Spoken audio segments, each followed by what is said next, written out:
नमस्कार दोस्तों, मेरा नाम है संदीप और आप सभी का वेलकम है नथिंग इम्पॉसिबल के यूट्यूब चैनल पर। आशा करता हूं कि आप सभी बहुत ही अच्छे होंगे।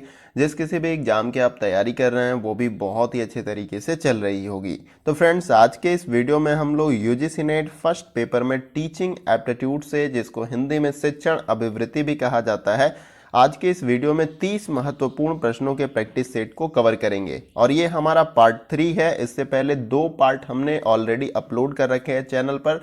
अगर आपने उन वीडियो को नहीं देखा है तो आप चैनल पर जाके उन वीडियो को देख सकते हैं। देखिए, हम इस तरीके से प्रश्नों को कवर करते हैं, प्रश्नों को बहुत ही अच्छे तरीके से डिस्क्राइब करते हैं जिससे कि आपको प्रश्न समझ में आ जाए, ताकि आप उसका आंसर आसानी के साथ दे पाएं। आपको करना क्या है कि मैं प्रश्नों को पढ़ूंगा, उसके साथ आपको ऑप्शन भी दूंगा और उसके बाद कमेंट बॉक्स में जो है आपको अपना आंसर देना है।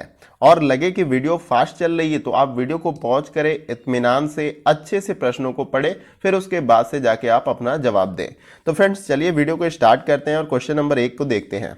तो देखिए, यहाँ पर क्वेश्चन नंबर 1 में पूछा जा रहा है कि एक शिक्षक निम्नलिखित में से किस प्रकार की कार्यशैली को अपनाकर छात्रों के साथ घनिष्ठता स्थापित कर सकता है। अगर आप एक शिक्षक हैं तो आप किस विधि से या किस प्रकार से या किस कार्यशैली से अपनाकर जो है उस कार्यशैली को छात्रों के साथ आप घनिष्ठता यानी उनके साथ बेहतर संबंध स्थापित कर सकते हैं। तो सही बात है, अगर आपकी कार्यशैली बेहतर नहीं होगी तो बच्चे आपसे दूर भागेंगे। अगर आप बेहतर तरीके से उनको ट्रीट करते हो तो वो आपके पास आएंगे और कुछ ज़्यादा जानकारी प्राप्त करने का प्रयास करेंगे। तो इन चारों विकल्पों में से आपको सही आंसर बताना है। देखिए, पहला जो ऑप्शन है, एक मार्गदर्शक की भूमिका निभाकर सहायता करने के लिए इच्छुक होना। बी ऑप्शन है, अपना आधिकारिक प्रभुत्व स्थापित करके। सी ऑप्शन है, छात्रों को अपने ज्ञान से प्रभावित करना। और डी ऑप्शन है, सख्त नियम लागू करके। तो इन चारों में से सही आंसर क्या हो सकता है, आपको कमेंट बॉक्स में बताना है। देखिए, इसका जो राइट आंसर हो जाएगा वो है आपका ऑप्शन नंबर ए, एक मार्गदर्शक की भूमिका निभाकर सहायता करने के लिए इच्छुक होना। तो इस प्रकार से जो है आप या इस प्रकार की कार्यशैली को अपनाकर आप छात्रों के साथ घनिष्ठता स्थापित कर सकते हैं। अगर उनको कोई कठिनाई आती है तो आप उनके प्रॉब्लम को सॉल्व करें, उनका उचित मार्गदर्शन करें, अच्छी भूमिका निभाएं, उनको हेल्प करने में, सहायता करने के लिए आप हमेशा तत्पर इच्छुक रहें। तो इस प्रकार से जो है आप छात्रों के साथ बेहतर घनिष्ठता जो है स्थापित कर सकते हैं। ये आपको याद रखना है। आइए अगले क्वेश्चन को देखते हैं। देखिए, अगला क्वेश्चन हमारा है क्वेश्चन नंबर 2। यहां पर इसमें पूछा जा रहा है कि निम्नलिखित में से शिक्षण की गुणवत्ता का आकलन करने के लिए सबसे उपयुक्त विधि कौन सी है। इन चारों विकल्पों में से आपको बताना है कि शिक्षण की गुणवत्ता का आकलन करने के लिए सबसे उपयुक्त या सबसे बेहतर विधि इन चारों में से कौन सी है। देखिए, पहला जो ऑप्शन दिया गया यहाँ पे, वार्षिक परीक्षा परिणाम जो आप सभी देते हैं, जो 6 महीने पे एक एग्जाम होता है, फिर उसके बाद से साल में या वार्षिक जिसको एग्जाम बोलते हैं। फिर बी जो है, छात्रों की उपस्थिति से। सी ऑप्शन है, कक्षा में छात्रों की पारस्परिक विचार विमर्श की गुणवत्ता से। और डी ऑप्शन है, कक्षा में छात्रों की चुप्पी की जांच करके। तो किस प्रकार से जो है आप गुणवत्ता का आकलन करने के लिए इन चारों में से किस विधि का उपयोग कर सकते हैं। देखिए, इस प्रश्न का जो हमारा राइट आंसर हो जाएगा वो है आपका ऑप्शन नंबर सी, कक्षा में छात्रों की पारस्परिक विचार विमर्श की गुणवत्ता जांचकर। देखिए, इसका मतलब ये है कि बच्चों को अगर आप अच्छे तरीके से पढ़ा रहे हैं, किसी टॉपिक पे अच्छे तरीके से समझा रहे हैं, तो उस टॉपिक को लेकर बच्चे आपस में क्या करेंगे, विचार विमर्श करेंगे, डिस्कशन करेंगे। तो उसकी क्वालिटी के आधार पे आप जो है आकलन करने के लिए जो है इसकी विधि का आप इस्तेमाल कर सकते हैं। किसका, कक्षा में छात्रों की पारस्परिक विचार विमर्श की गुणवत्ता के आधार पे। तो ये विधि सबसे हमारी क्या हो जाएगी, उपयुक्त। अगर हेल्दी अगर लेक्चर हुआ है, अच्छे से पढ़ाई किया गया है या अच्छे से क्लास आपने लिया है, तो उसी टॉपिक पे बच्चे क्या करेंगे, विचार विमर्श करेंगे। तो इसको आप आधार बना सकते हैं। तो ऑप्शन सी क्या हो जाएगा हमारा राइट आंसर। क्योंकि देखिए, प्रश्न में यही पूछा जा रहा है कि इन चारों विकल्पों में से शिक्षण की गुणवत्ता का आकलन करने के लिए सबसे उपयुक्त विधि कौन सी है। तो ऑप्शन सी। कहीं किसी प्रश्न को लेकर अगर आपको डाउट होगा तो कमेंट बॉक्स में जरूर पूछिएगा। चलिए अगले प्रश्न को देखते हैं। अगला क्वेश्चन हमारा है क्वेश्चन नंबर 3। देखिए, इसमें पूछा जा रहा है कि निम्नलिखित में से अधिगम के मार्गदर्शन में शिक्षक की भूमिका का न्यूनतम महत्वपूर्ण पहलू क्या है। अधिगम के मार्गदर्शन में यहां पर पूछा जा रहा है, अधिगम का मतलब सीखने के मार्गदर्शन में शिक्षक की भूमिका का न्यूनतम महत्वपूर्ण पहलू क्या होता है, उसको हमें इन चारों विकल्पों में से बताना है। देखिए पहला जो ऑप्शन है, निजी जीवन में आने वाली बाधाओं को नियंत्रित करने की अंतर्दृष्टि का विकास करना। बी जो ऑप्शन है, विद्यार्थी के लिए समुचित प्रदर्शन को दर्शाने वाले घटकों को निर्धारित करना। और सी ऑप्शन है, प्रोत्साहन और नैतिक समर्थन का प्रभाव करना। और डी ऑप्शन है, सतत नैदानिक और उपचारात्मक सहायता का प्रदान करना। तो इन चारों विकल्पों में से आपको सही आंसर बताना है। देखिए प्रश्न की प्रकृति को जब आप अच्छे तरीके से समझ लेते हो तो आप आंसर भी अच्छे तरीके से दे पाओगे, क्योंकि शिक्षण अभिवृत्ति में कुछ ऐसे भी प्रश्न आते हैं जिस पे आपकी सोचने की क्षमता डिपेंड करती है कि आप प्रश्नों को किस प्रकार से देख रहे हैं, किस प्रकार से सोच रहे हैं उसके बारे में, तभी आप उस प्रश्नों को सॉल्व कर पाएंगे। तो देखिए प्रश्न में यही बताया जा रहा था कि अधिगम के मार्गदर्शन में शिक्षक की भूमिका का न्यूनतम महत्वपूर्ण पहलू कौन सा है। तो इसका जो हमारा राइट आंसर है वो है आपका ऑप्शन नंबर ए। निजी जीवन में आने वाली बाधाओं को नियंत्रित करने की अंतर्दृष्टि का विकास करना जो है, यह अधिगम के मार्गदर्शन में शिक्षक की भूमिका का न्यूनतम महत्वपूर्ण पहलू होता है। इसको आप याद रखिएगा। अगला क्वेश्चन देखते हैं। अगला क्वेश्चन है क्वेश्चन नंबर 4। देखिए इसमें पूछा जा रहा है कि निम्नलिखित से उच्च शिक्षा में शिक्षक की कौन सी मुख्य भूमिका होनी चाहिए। देखिए यहाँ पे नहीं होनी चाहिए, इसको याद रखिएगा। इस प्रकार से भी प्रश्न पूछे जाते हैं एग्जाम में कि नहीं होनी चाहिए। अब कंफ्यूजन में कभी विद्यार्थी ऐसा कर देते हैं कि होना चाहिए, तो उस प्रकार से उनका ऑप्शन गलत हो जाता है। तो यहाँ पर प्रश्न में यही पूछा जा रहा है कि उच्च शिक्षा में शिक्षक की कौन सी मुख्य भूमिका नहीं होनी चाहिए, उसे बताना हमें इन चारों विकल्पों में से। तो देखिए पहला जो ऑप्शन है, छात्रों को जानकारी प्रदान करना। बी ऑप्शन है, छात्रों में स्वयं सीखने की प्रवृत्ति को बढ़ावा देना।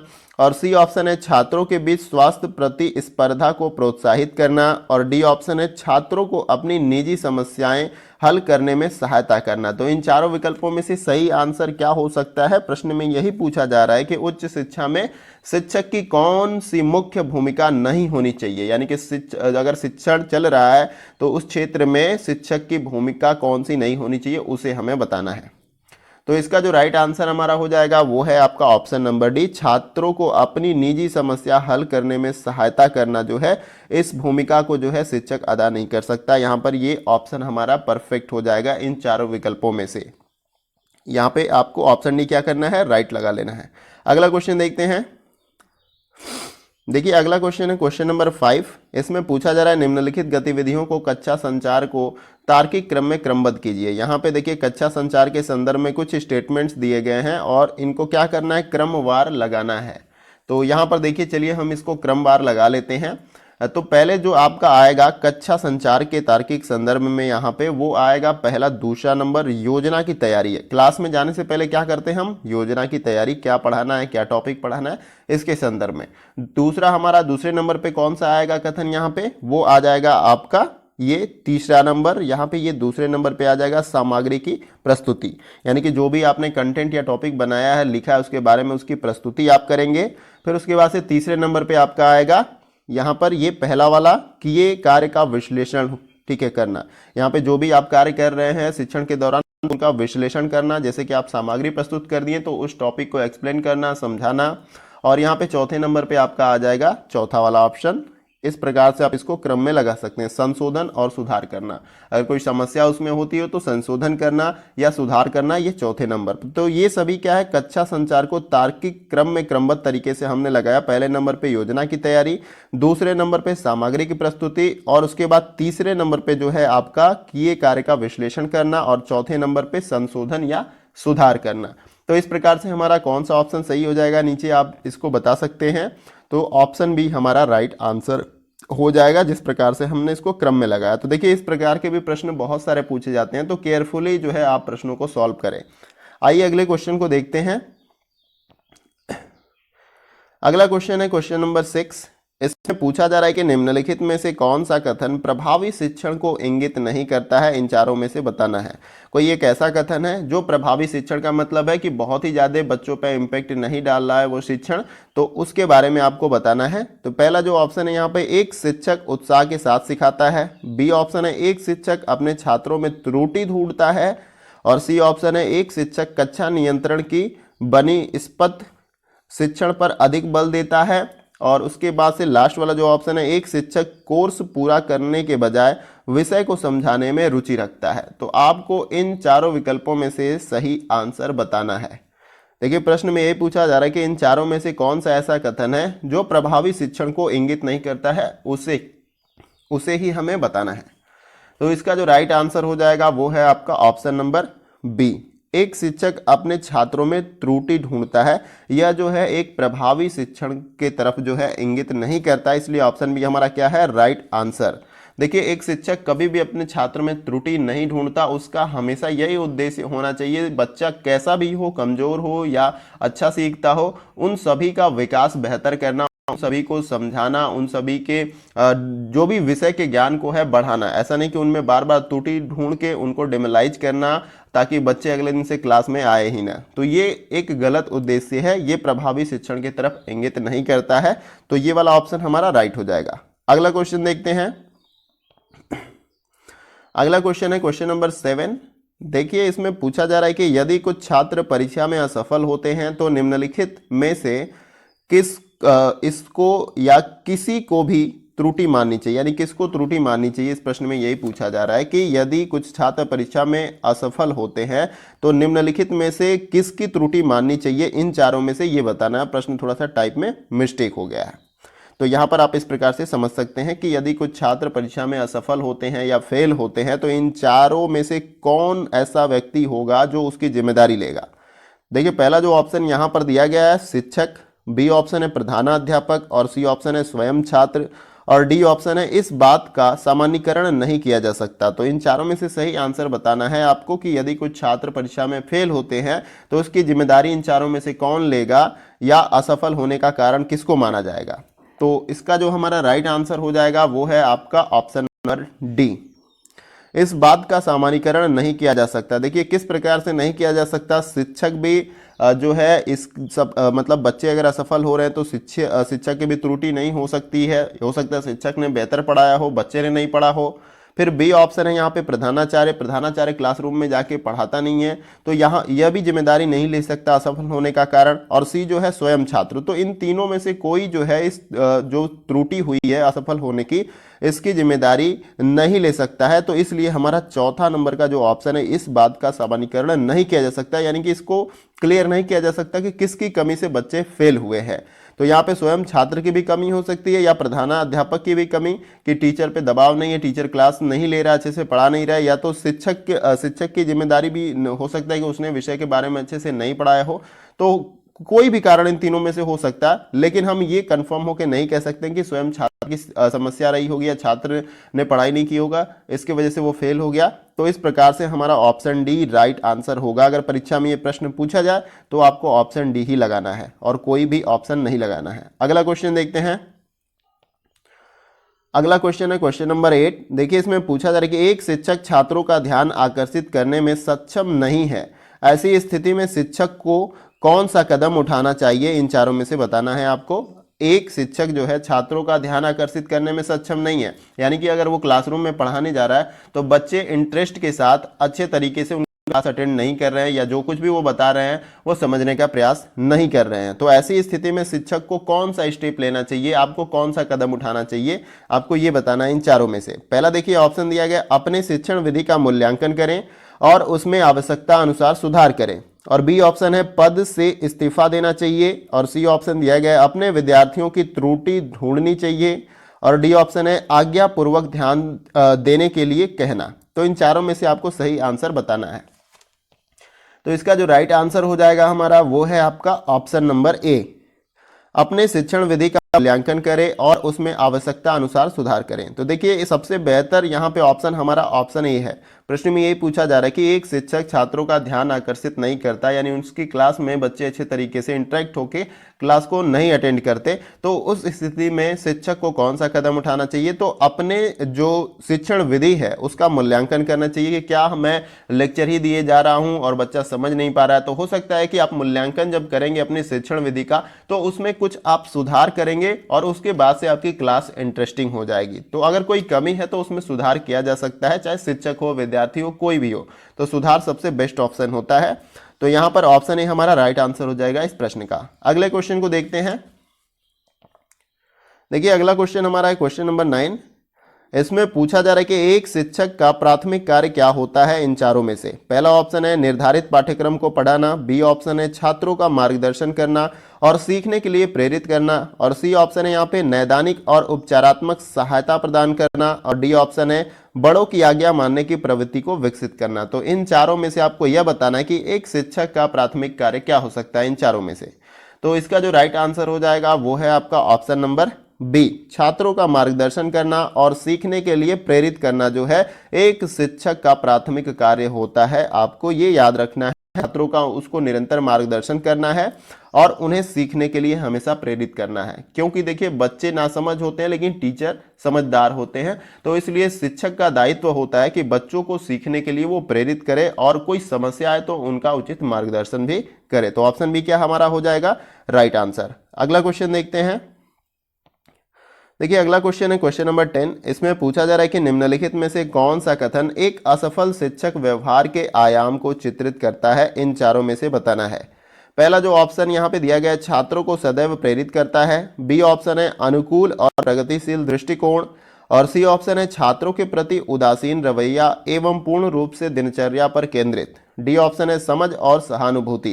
प्रश्न को एक बार और क्लियर तरीके से समझ लीजिए कि पूछा जा रहा है कि इन चारों में से कौन सा ऐसा कथन है जो एक असफल शिक्षक व्यवहार के आयाम को चित्रित करता है। अगर कोई शिक्षक असफल हुआ है तो उसके एक आयाम को यहाँ पर प्रदर्शित करता है या चित्रित करता है, आपको वही ऑप्शन बताना है।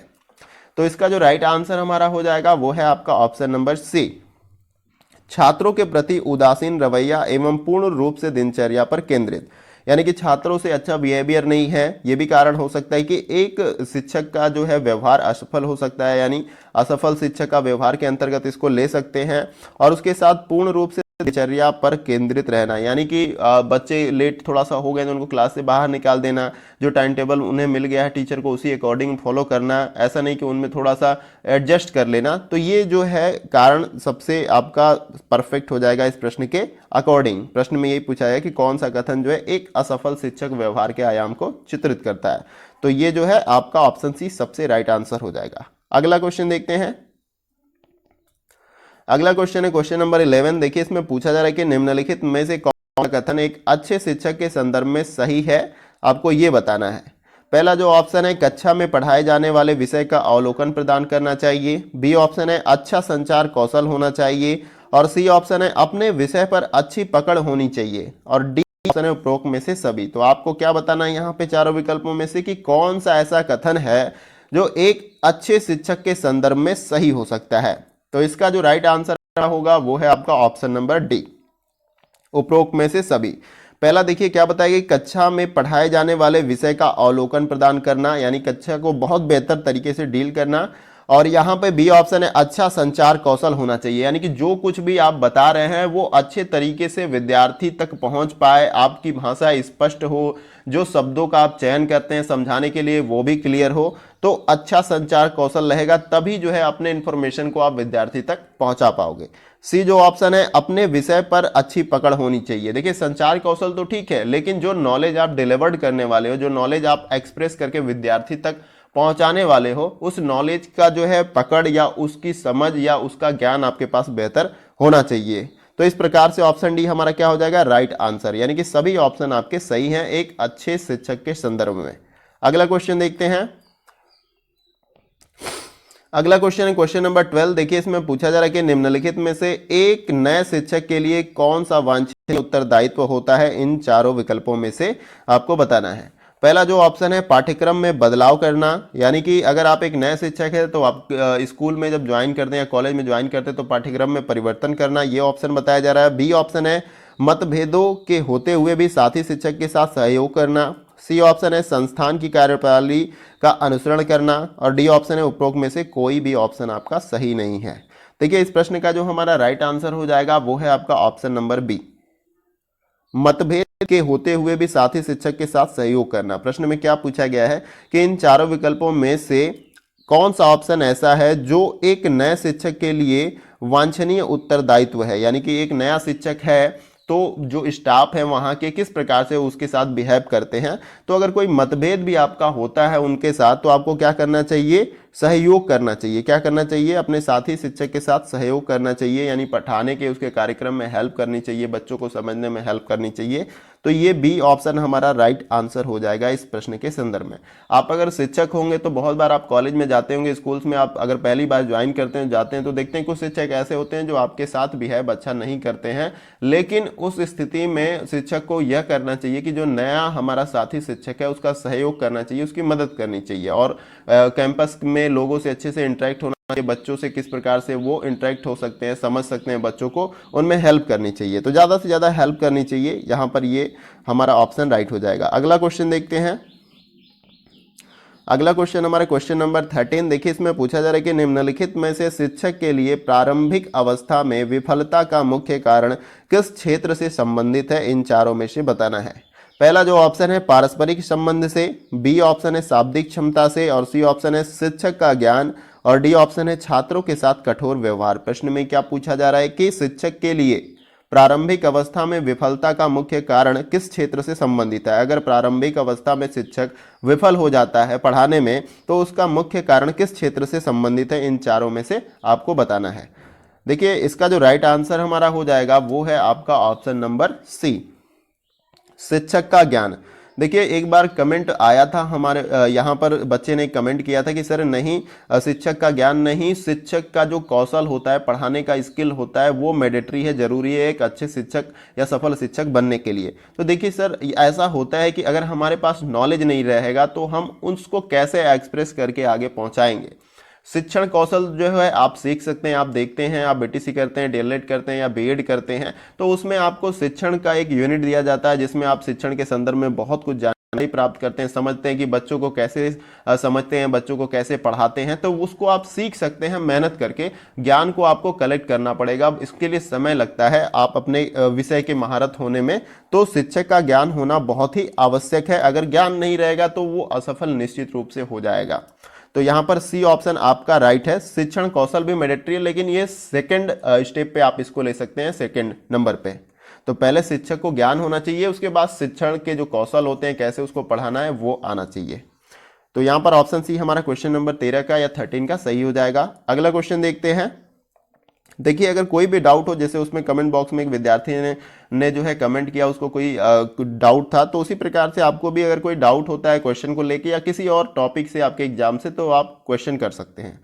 अगला क्वेश्चन हमारा है क्वेश्चन नंबर 14। देखिए इसमें पूछा जा रहा है निम्नलिखित में से किसको मुक्त प्रगति शिक्षा पर आधारित मिरम्बका स्कूल विचारधारा का प्रतिपादक कहा जाता है। मिरम्बका, इन चारों में से बताना है आपको।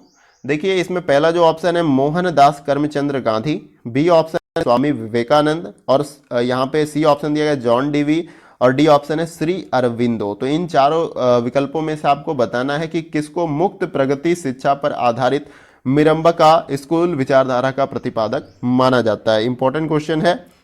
इसका जो राइट आंसर हो जाएगा वो है आपका option number D, Shri Aurobindo को जो है मिरम्बका स्कूल विचारधारा का प्रतिपादक माना जाता है। तो यहां पर ऑप्शन डी आपको याद रख लेना है। अगला क्वेश्चन देखते हैं। अगला क्वेश्चन क्वेश्चन नंबर 15। इसमें पूछा जा रहा है कि निम्नलिखित में से नए शिक्षक के लिए सफलता का सबसे महत्वपूर्ण कारक कौन सा होता है। अगर नए शिक्षक को स्कूल में पढ़ाने में सफल होना है तो कौन सा ऐसा फैक्टर या कारक है इन चारों में से जो महत्वपूर्ण है। पहला जो ऑप्शन है मौखिक प्रवाह और संगठनात्मक क्षमता होनी चाहिए उसके अंदर, बी ऑप्शन है जीवन के प्रति सकारात्मक दृष्टिकोण होना चाहिए, और सी ऑप्शन है शिक्षक का अपना व्यक्तित्व कक्षा को समायोजित करने की क्षमता होनी चाहिए, और डी ऑप्शन है व्यवसायिक नैतिकता और क्षमता उसके अंदर होनी चाहिए। तो इन चारों में से सही आंसर क्या हो सकता है आपको बताना है। तो इसका जो राइट आंसर हमारा हो जाएगा वो है आपका ऑप्शन नंबर सी, शिक्षक का अपना व्यक्तित्व और कक्षा को समायोजित करने की उसके अंदर क्षमता होनी चाहिए, यानी कि क्लासरूम में जब वो जाए तो जब पढ़ाए तो बच्चे उसको एकदम अच्छे तरीके से इंटरेक्ट होकर उनके बातों को सुने, जो वो कुछ पढ़ा रहे हैं किसी विषय से संबंधित उन बातों को अच्छे तरीके से सुने, और क्लास को कैसे वेल मैनेज करते हैं वो भी स्किल होना जरूरी है। तो शिक्षक का अपना व्यक्तित्व बेहतर होना चाहिए, उसके साथ ही साथ वो कक्षा में किस प्रकार से समायोजित करता है उसकी क्षमता भी डिपेंड करती है। तो ये सी वाला जो ऑप्शन है बहुत ही महत्वपूर्ण है एक नए शिक्षक के लिए सफलता के संदर्भ में। अगला प्रश्न देखते हैं। देखिए अगला क्वेश्चन है क्वेश्चन नंबर 16। इसमें पूछा जा रहा है कि निम्नलिखित में से उच्च शिक्षण संस्थान में कार्यरत शिक्षक के लिए खाली समय में करने के लिए सबसे अच्छा विकल्प कौन सा होता है। यहाँ पे बताना है आपको कि इन चारों विकल्पों में से उच्च शिक्षण संस्थान में अगर आप कार्यरत हैं तो अगर आप एक शिक्षक हैं, शिक्षक कार्यरत हैं, तो खाली समय अगर आपको मिलता है तो उस खाली समय में आपको करने के लिए सबसे अच्छा विकल्प इन चारों में से क्या हो सकता है। पहला जो ऑप्शन है यहाँ पे शिक्षक कक्ष में आराम करना, बी ऑप्शन है पुस्तकालय में पत्रिकाएं पढ़ना, और सी ऑप्शन है प्रशासनिक कर्मचारियों से बात करना, और डी ऑप्शन है अनुसंधान करना। तो इन चारों में से सही आंसर क्या हो सकता है। देखिए इसका जो राइट आंसर हो जाएगा वो है आपका ऑप्शन नंबर डी, अनुसंधान करना। यानी कि अगर आप उच्च शिक्षण संस्थान में कार्यरत हैं और आपको उस समय खाली समय मिलता है तो आपको उस खाली समय का किस प्रकार से उपयोग करना है, अनुसंधान करने में, यानी अपने विषय संबंधित जो है जानकारियों की आप रिसर्च या खोजबीन कर सकते हैं या किसी और तथ्य पे आप खोजबीन कर सकते हैं। तो ऑप्शन डी आपका राइट आंसर हो जाएगा। अगला क्वेश्चन देखते हैं। अगला क्वेश्चन है क्वेश्चन नंबर 17। देखिए इसमें क्या पूछा जा रहा है कि टाइलर मॉडल के अनुसार निम्न में से पाठ्यक्रम के मुख्य घटक कौन से हैं। इन चारों में से बताना है कि टाइलर का जो मॉडल है उसके अनुसार पाठ्यक्रम के मुख्य घटक कौन से होते हैं। पहला जो है आपका उद्देश्य विषय सामग्री शिक्षण मूल्यांकन, बी ऑप्शन है उद्देश्य शैक्षिक अनुभव का प्रभावी संगठन लक्ष्य का सत्यापन, और सी ऑप्शन है शिक्षा का उद्देश्य पाठ्य सामग्री को व्यवस्थित करना परीक्षण प्रस्तुति, और यहाँ पे डी ऑप्शन है विषय सामग्री शिक्षण अधिगम और परीक्षण। तो टाइलर के मॉडल के अनुसार पाठ्यक्रम के मुख्य घटक कौन से हैं। इन चारों में से आपको यह बताना है। इसका जो राइट आंसर हमारा हो जाएगा वो है आपका ऑप्शन नंबर बी, उद्देश्य शैक्षिक अनुभव का प्रभावी संगठन और लक्ष्य का सत्यापन।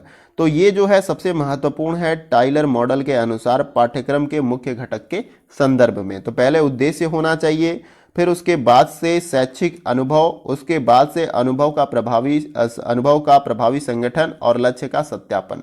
तो ये बहुत जरूरी है पाठ्यक्रम के मुख्य घटक के संदर्भ में, यानी पाठ्यक्रम आप किसी उद्देश्य से जो है बना रहे हैं, उसमें किस प्रकार से शिक्षक पढ़ा सकते हैं, अनुभव का जो है प्रभावी संगठन किस प्रकार से इस्तेमाल कर सकते हैं, जो लक्ष्य आप प्राप्त करना चाह रहे हैं उसका सत्यापन किस प्रकार से कर सकते हैं। तो ऑप्शन बी हमारा क्या हो जाएगा, राइट आंसर। अगला क्वेश्चन देखते हैं। देखिए अगला क्वेश्चन है क्वेश्चन नंबर 18।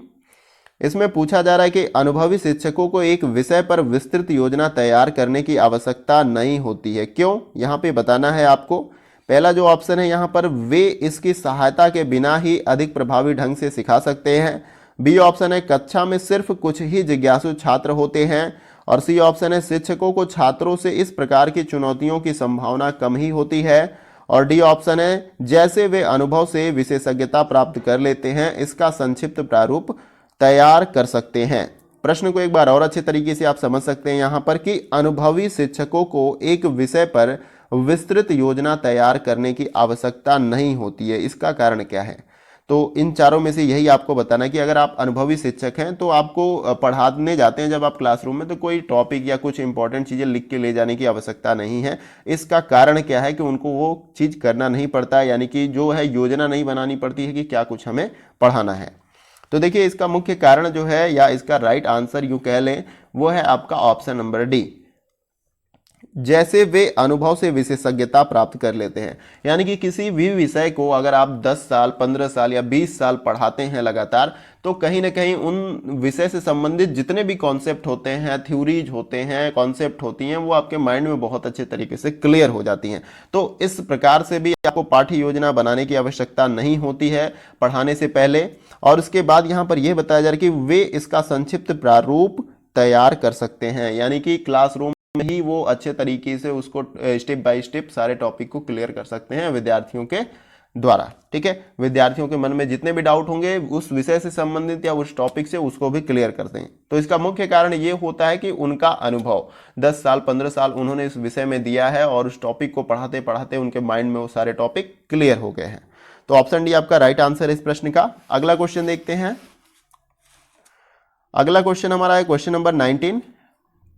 देखिए, इसमें पूछा जा रहा है कि निम्नलिखित में से कौन सा कथन एक आदर्श शिक्षक के विशेष अभिलक्षणों को दर्शाता है। यहां पे इन चारों विकल्पों में से बताना है आपको। देखिए, पहला जो ऑप्शन यहां पर दिया गया है वो है आपका कक्षा में पाठ्यक्रम को पूर्ण करवाता हो। बी ऑप्शन दिया गया अधिगम में छात्रों की सहायता करता हो। सी ऑप्शन है एक मित्र दार्शनिक और मार्गदर्शक की भांति व्यवहार करता है। और डी ऑप्शन है एक कठोर अनुशासक की भांति व्यवहार करता है। तो इन चारों विकल्पों में से आपको क्या बताना है कि इनमें से कौन सा ऐसा कथन है जो एक आदर्श शिक्षक के विशेष अभिलक्षणों को दर्शाता है। देखिए, इसका जो सही आंसर हमारा हो जाएगा वो है आपका ऑप्शन नंबर सी, एक मित्र की भांति। यानी कि कोई भी विद्यार्थी किसी की अगर समस्या है विषय से लेकर या उसके पर्सनल लाइफ से, तो एक मित्र की भांति उसका सॉल्यूशन करता है। दार्शनिक और मार्गदर्शक की भांति व्यवहार करता है। दार्शनिक और जो मार्गदर्शक होता है उस तरह से शिक्षक क्या करता है, व्यवहार करता है। एक आदर्श शिक्षक, आपको याद रखना है, एक आदर्श शिक्षक किस प्रकार का व्यवहार करता है, मार्गदर्शक की भांति व्यवहार करता है, एक मित्र की तरह और एक दार्शनिक की तरह। प्रश्न में अगर पूछे तो आपको यही ऑप्शन जो है सही लगाना है। अगला क्वेश्चन देखते हैं। अगला क्वेश्चन है क्वेश्चन नंबर 20। देखिए, इसमें पूछा जा रहा है कि निम्नलिखित में से किन कारणों की वजह से शिक्षा का क्षेत्र संघर्षों और भ्रांतियों से घिर चुका है, आपको बताना है। यानी कि आज के हमारे इस समाज में आप शिक्षा का पूरा सिस्टम देखें, इंफ्रास्ट्रक्चर देखें, तो वो संघर्षों और भ्रांतियों से घिर चुका है। तो उसका कारण क्या है, इसका क्या समस्या है, आपको इन चारों में से बताना है। पहला जो ऑप्शन है व्यक्तिपरक व्याख्या। बी ऑप्शन है समस्याओं के निदान के लिए कठोर वैज्ञानिक जांच का अभाव। सी ऑप्शन है अच्छी शिक्षण विधियों का अभाव। डी ऑप्शन है उपरोक्त में से सभी। तो देखिए, इस प्रश्न का जो हमारा राइट आंसर हो जाएगा वो है आपका ऑप्शन नंबर बी, समस्याओं के निदान के लिए कठोर वैज्ञानिक जांच का अभाव। यानी कि अगर कोई समस्या होती भी है तो उसका निदान किस प्रकार से किया जाए, उसके लिए वर्तमान समय में कठोर वैज्ञानिक जांच का अभाव है, जिसके कारण से आज का ये जो शिक्षा का पूरा हमारा इंफ्रास्ट्रक्चर है या शिक्षा का पूरा जो क्षेत्र है वो संघर्ष और भ्रांतियों से घिर चुका है। तो ऑप्शन बी क्या हो जाएगा आपका राइट आंसर। अगला क्वेश्चन देखते हैं। देखिए, अगला क्वेश्चन है क्वेश्चन नंबर 21। इसमें पूछा जा रहा है निम्नलिखित में से एक शिक्षक को पाठ्य योजना के परिचयात्मक अंश में छात्रों से क्या अपेक्षा रखनी चाहिए। इन चारों में से आपको बताना है। पहला जो ऑप्शन है अभी हस्तांकित कार्य, जिसको असाइनमेंट भी कहते हैं। बी जो ऑप्शन है अभिक्षमता विकसित करना। और सी ऑप्शन है ध्यान आकर्षित करना। और डी ऑप्शन है कौशल विकसित करना। प्रश्न में यही आपसे स्पष्ट रूप से पूछा जा रहा है कि इन चारों में से कौन सा विकल्प एक शिक्षक को पाठ्य योजना के परिचयात्मक अंश में छात्रों से क्या अपेक्षा रखनी चाहिए। तो देखिए, छात्रों से हमें जो अपेक्षा रखनी चाहिए वो है आपका ऑप्शन नंबर सी, ध्यान आकर्षित करना। तो ये जो है इंपॉर्टेंट होता है आपका ऑप्शन नंबर सी, ध्यान आकर्षित करना। ये राइट आंसर हो जाएगा इस क्वेश्चन का। अगला क्वेश्चन देखते हैं। देखिए, अगला क्वेश्चन है क्वेश्चन नंबर 22। इसमें पूछा जा रहा है कि प्रौद्योगिकी के विकास को ध्यान में रखते हुए भविष्य में एक शिक्षक की क्या भूमिका होनी चाहिए। इन चारों में से जो प्रौद्योगिकी हमारी डेवलप हो रही है, जो टेक्नोलॉजी डेवलप हो रही है, इस विकास को ध्यान में रखते हुए भविष्य में एक शिक्षक की क्या भूमिका होनी चाहिए। पहला जो ऑप्शन है जानकारी प्रदान करना। बी ऑप्शन है नई पाठ्य पुस्तकों को विकसित करना। सी ऑप्शन है छात्रों का मार्गदर्शन करना। और डी है शिक्षण में इंटरनेट का उपयोग करना। तो इन चारों में से सही आंसर क्या हो सकता है, आपको बताना है। देखिए, इसका जो राइट आंसर हो जाएगा वो है आपका ऑप्शन नंबर सी, छात्रों का मार्गदर्शन करना। अगर प्रौद्योगिकी विकास हो रहा है तो देखिए डिस्ट्रैक्शन भी बहुत ज़्यादा बढ़ रहा है। अगर टेक्नोलॉजी से आप पढ़ाई कर रहे हैं अच्छी बात है, लेकिन वहाँ पे आप देखेंगे कि डिस्ट्रैक्शन भी, यानी कि आपका ध्यान भटकने जैसे समस्या बहुत ज़्यादा आती है। जब आप कॉन्सेंट्रेट करते हैं उस पर कुछ एड्स आते हैं, फिर क्या होता है, आप डिस्ट्रैक्ट होते हैं। तो छोटे बच्चों में ज़्यादातर ये समस्या हो सकती है क्योंकि वो तुरंत डिस्ट्रैक्ट हो सकते हैं। तो इसमें क्या करना चाहिए, शिक्षक को छात्रों का उचित मार्गदर्शन करना चाहिए अगर इस प्रकार की समस्या हो। देखिए, यहाँ पर प्रश्न में यही पूछा गया कि प्रौद्योगिकी के विकास को ध्यान में रखते हुए भविष्य में एक शिक्षक की क्या भूमिका होनी चाहिए। तो छात्रों का मार्गदर्शन करने की जो है महत्वपूर्ण भूमिका होनी चाहिए। ऑप्शन सी इसका क्या हो जाएगा, राइट आंसर। अगला क्वेश्चन देखते हैं। अगला क्वेश्चन है क्वेश्चन नंबर 23। देखिए इसमें पूछा जा रहा है कि निम्नलिखित में से कौन सा शिक्षण अधिगम का स्तर नहीं है, इन चारों विकल्पों में से बताना है। पहला जो ऑप्शन है यहाँ पे विभेदन स्तर, बी है स्मृति स्तर, और सी है चिंतनशील स्तर, और डी है बोध स्तर।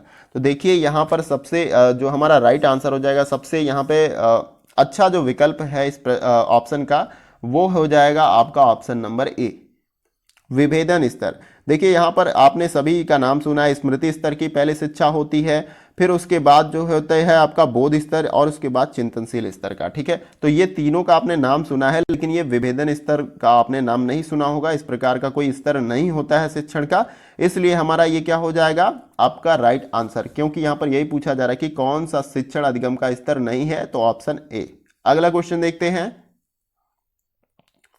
अगला जो क्वेश्चन है क्वेश्चन नंबर 24। देखिए इसमें पूछा जा रहा है कि शिक्षण उद्देश्यों के आधार पर किए गए ब्लूम वर्गीकरण में विभिन्न ज्ञान क्षेत्र हैं, और निम्नलिखित में से कौन सा संज्ञानात्मक ज्ञान क्षेत्र के विषय क्षेत्र में आता है, इन चारों विकल्पों में से आपको बताना है। पहला जो ऑप्शन है विचार आता है, बी ऑप्शन है भावनाएं, और सी ऑप्शन है कौशल, और डी ऑप्शन है उपरोक्त में से सभी। तो देखिए इसका जो राइट आंसर हमारा हो जाएगा वो है आपका ऑप्शन नंबर ए, विचार।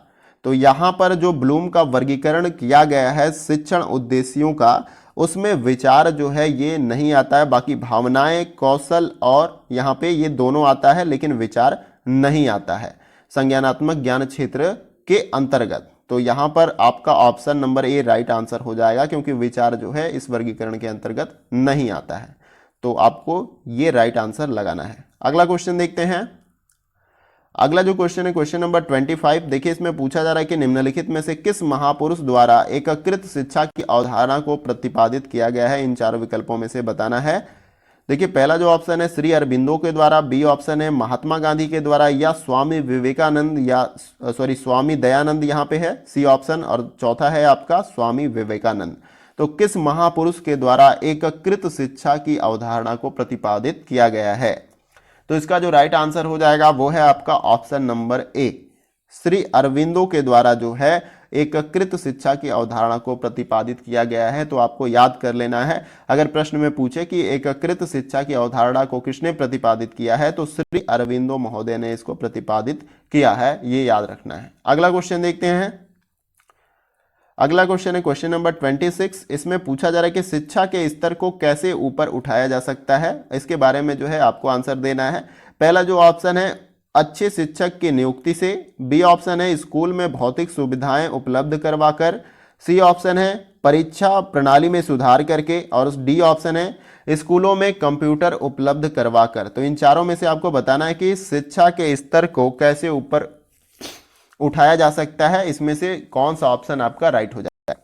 देखिए इसका जो राइट आंसर हो जाएगा हमारा वो है आपका ऑप्शन नंबर ए, अच्छे शिक्षकों की नियुक्ति करके जो है शिक्षा के स्तर को ऊपर उठाया जा सकता है।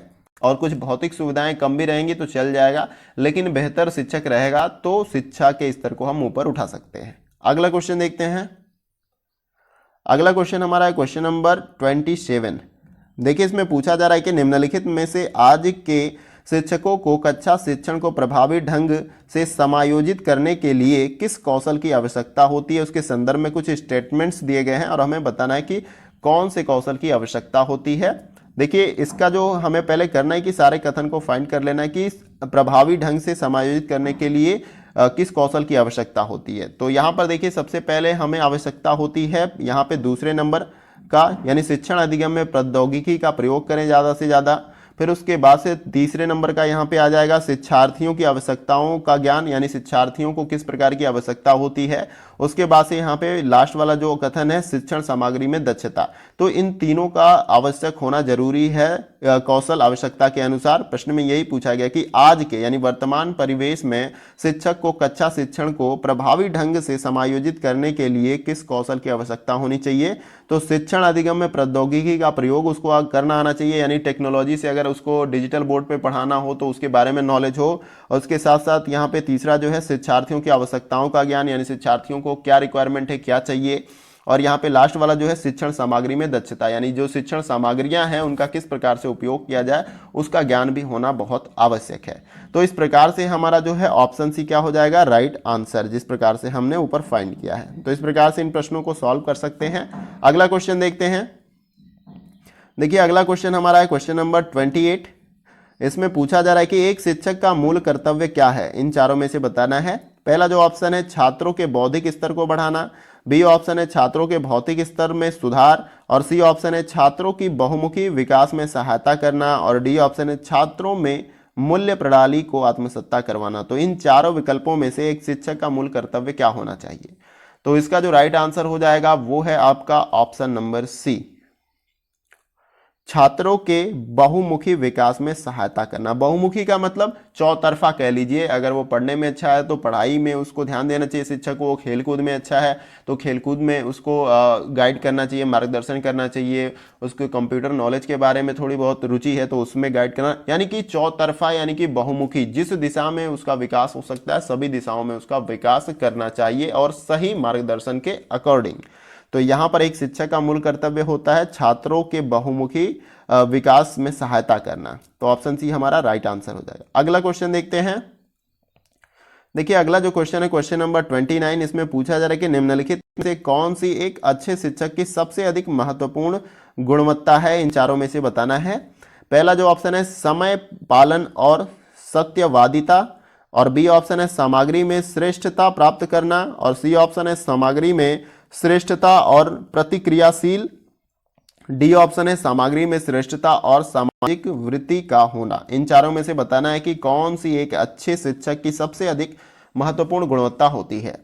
तो इसका जो राइट आंसर हो जाएगा वो है आपका ऑप्शन नंबर डी, सामग्री में श्रेष्ठता और सामाजिक वृत्ति का होना। सामग्री में श्रेष्ठता का मतलब जो उसके पास नॉलेज है वो बहुत बेहतर हो किसी भी विषय का अगर वो शिक्षक है, और सामाजिक वृत्ति का मतलब आप किस प्रकार से बच्चों के साथ टीचर्स के साथ समायोजन करते हैं, आपका बोलना चालना उसके अंतर्गत सब कुछ आ जाएगा। तो यहाँ पर ऑप्शन डी जो है बहुत ही इंपॉर्टेंट है एक अच्छे शिक्षक की सबसे अधिक महत्वपूर्ण गुणवत्ता के अंतर्गत। ऑप्शन डी हमारा क्या है, राइट आंसर। अगला क्वेश्चन देखते हैं। देखिए अगला क्वेश्चन ये हमारा वीडियो का लास्ट क्वेश्चन होगा। जैसा कि हमने स्टार्टिंग में ही कहा था कि इस वीडियो के अंतर्गत हम 30 महत्वपूर्ण प्रश्नों को, प्रैक्टिस सेट प्रश्नों को कवर करेंगे शिक्षण अभिवृत्ति से। देखिए क्वेश्चन नंबर 30 में पूछा जा रहा है कि एक शिक्षक का शिक्षण संस्था में समायोजन का प्राथमिक दायित्व निम्नलिखित में से किसका बनता है, इन चारों विकल्पों में से बताना है। प्रश्न को एक बार और अच्छे से क्लियर कर लीजिए कि एक शिक्षक का शिक्षण संस्था में समायोजन का प्राथमिक दायित्व निम्नलिखित में से किसका बनता है। पहला जो ऑप्शन है छात्र का, बी ऑप्शन है प्रधानाचार्य का, और सी स्वयं शिक्षक का, और डी समुदाय का। तो इन चारों में से सही आंसर क्या हो सकता है? तो देखिए इसमें जो राइट आंसर हमारा हो जाएगा वो है आपका ऑप्शन नंबर सी, स्वयं शिक्षक का।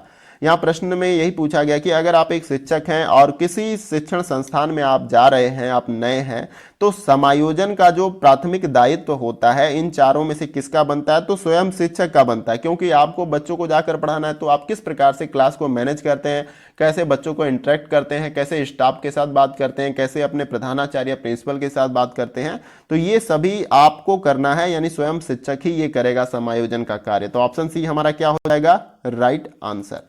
तो फ्रेंड्स ये वीडियो का हमारा लास्ट क्वेश्चन था, जैसा कि मैंने अभी बताया, और उम्मीद भी करता हूं कि सभी प्रश्न आपके एग्जाम के पॉइंट ऑफ व्यू से महत्वपूर्ण है। और जल्द ही मैं प्रयास ये भी करूंगा कि और भी बाकी यूनिट से भी जो महत्वपूर्ण प्रश्नों की सीरीज है प्रैक्टिस सेट, उसको मैं प्रोवाइड करूं। मैं थोड़ा स्लो हूं, मुझे थोड़ा सा टाइम नहीं मिल पा रहा है, जिसकी वजह से मैं वीडियो बना नहीं पा रहा हूं, लेकिन मैं प्रयास करूंगा कि ज़्यादा से ज़्यादा आपकी हेल्प की जाए और सभी यूनिट से जो महत्वपूर्ण प्रश्नों की सीरीज है उसको मैं प्रोवाइड कर पाऊँ।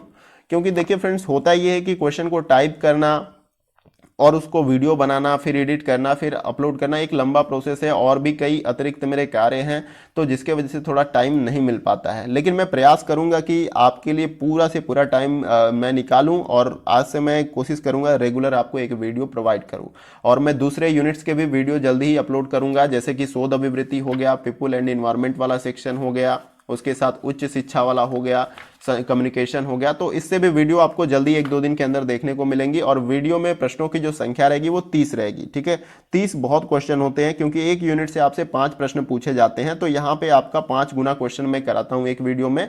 ज़्यादा क्वेश्चन मैं शामिल कर सकता हूँ, लेकिन इससे वीडियो बहुत लंबी बन जाएंगी। मैं क्वेश्चन को डिस्क्राइब भी करता हूं ताकि आपको अच्छे तरीके से समझ में आ जाए, ताकि आप आंसर दे पाएं। तो इस तरीके से समय बहुत ज़्यादा जाता है, तो ज़्यादा प्रश्न मैं कर दूंगा तो समय ज़्यादा लगेगा। और आपको ये भी बताना है कि अगर कोई क्वेश्चन में डाउट होता है, मैंने 30 प्रश्न कराए, अगर किसी भी प्रश्नों को लेकर अगर आपको डाउट है तो जरूर आप कमेंट बॉक्स में बताइएगा कि सर ये प्रश्न मुझे समझ में नहीं आ रहा, इसमें कुछ डाउट है या आप इसको क्लियर करिए, तो मैं कमेंट बॉक्स में ही आपको जवाब जरूर दूंगा। इसके साथ ही साथ अपना फीडबैक भी जरूर दीजिएगा, क्योंकि आपका फीडबैक बहुत ही महत्वपूर्ण होता है कि वीडियो कैसा लगा, कुछ कमियां हैं उसको भी बताइए। मैं चाहता हूं कि आप कमियों को भी बताइए ताकि मैं और भी बेहतर हो सकूं। तो मुझे ऐसा नहीं कि आप कमी मेरी बताएंगे तो मैं आप पे इस तरीके से कि नहीं आपका कमेंट में से जो है क्या बोलते हैं मैसेज डिलीट कर दूंगा, ऐसा नहीं। आप करिए, वो ओपन रहेगा, सब देखेंगे। आप मेरी कमियों को अवगत कराइए ताकि मैं बेहतर हो सकूं। और इसके साथ साथ अगर वीडियो थोड़ा सा भी अच्छा लगे तो लाइक करिए, क्योंकि आपके एक लाइक से हमें बहुत सारा अप्रिसिएशन मिलता है, हम मोटिवेट होते हैं आपको और भी वीडियो प्रोवाइड करने के लिए और कार्य करने के लिए, हमारी उत्साह बढ़ती है। ऐसे भी आप जान सकते हैं कि अगर आप पॉजिटिव इंटेंट दिखाते हैं तो उत्साह भी बढ़ेगा, ताकि हम और भी काम कर सकें आपके लिए। और इसके साथ ही साथ किसी और टॉपिक पे अगर वीडियो चाहिए तो उसके बारे में भी आप कमेंट बॉक्स में बता सकते हैं, और किसी और एग्जाम रिलेटेड इन्फॉर्मेशन चाहिए तो भी आप बता सकते हैं, उसकी पूरी तरह से गाइडेंस आपको दी जाएगी, उसके बारे में पूर्ण जानकारी आपको दिया जाएगा। और इसके साथ ही साथ अगर आप चैनल पर नए हैं तो चैनल को ज्वाइन कर सकते हैं, सब्सक्राइब करके जो है आप बेल आइकन को प्रेस कर सकते हैं, क्योंकि इस चैनल पे जब कभी भी महत्वपूर्ण वीडियो को जो है अपलोड किया जाएगा तो उसकी नोटिफिकेशन जो है आपको बहुत ही आसानी के साथ प्राप्त हो जाएगी और वीडियो को आप मिस नहीं कर पाओगे। तो फ्रेंड्स, आज के वीडियो में बस इतना ही, फिर मिलते हैं नेक्स्ट वीडियो में कुछ और महत्वपूर्ण प्रश्नों के साथ। तब तक के लिए जय हिंद, जय भारत।